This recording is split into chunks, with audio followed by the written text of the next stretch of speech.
Le Comac C919, le premier avion de ligne de passagers chinois, l'appareil sera prêt à décoller dès ce printemps pour effectuer ses premiers vols commerciaux. Dans un marché dominé par les avions américains et européens, cette démarche est un signe de l'ambition de la Chine de passer à l'avant de la scène mondiale. L'émergence de la Chine en tant que principale nation commerçante est maintenant bien établie, mais la prochaine étape est d'établir de meilleures relations commerciales avec les voisins de la Chine.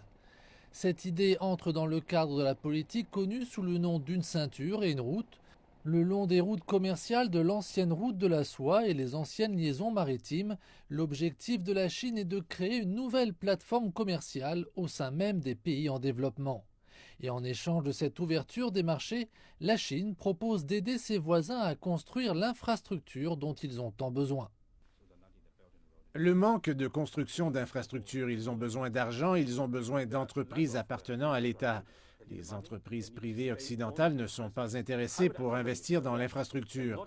Mais sans infrastructure, le décollage économique est très difficile.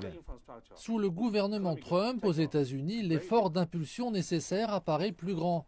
La Maison-Blanche, aujourd'hui tournée vers les intérêts nationaux, semble s'éloigner de ses engagements internationaux concernant les affaires et les aides. Président Trump, bien sûr, il est plutôt urgent pour la Chine de devenir un acteur de premier plan, pas seulement dans l'apprentissage et le suivi des pays occidentaux. Peut-être que la Chine n'est pas prête, mais nous apprenons à y parvenir. Les dirigeants chinois ont travaillé dur pour faire passer ce message à l'étranger. La Thaïlande fait partie intégrante du réseau routier Une ceinture et une route en tant que l'une des principales économies d'Asie du Sud-Est. C'est également un élément essentiel d'un nouveau réseau ferroviaire à grande vitesse conçu pour relier le sud-ouest de la Chine à Singapour.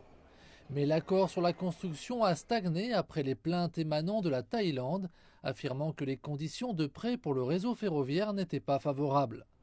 Certains affirment même que la Chine profite de sa taille pour dominer ses voisins.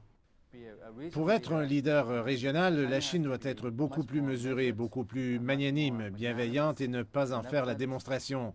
Il faut attendre pour voir si la Chine est prête à changer. Nous sommes au World Trade Center de Beijing, un édifice construit en 1990, alors que la Chine était loin d'être la puissance économique qu'elle est aujourd'hui devenue. Aujourd'hui, ce sont les immeubles de bureaux qui sont implantés autour de lui. Et pour que l'initiative Une ceinture et une route soit un succès, les dirigeants chinois devront convaincre ceux qui y prennent part que c'est dans l'intérêt de tous.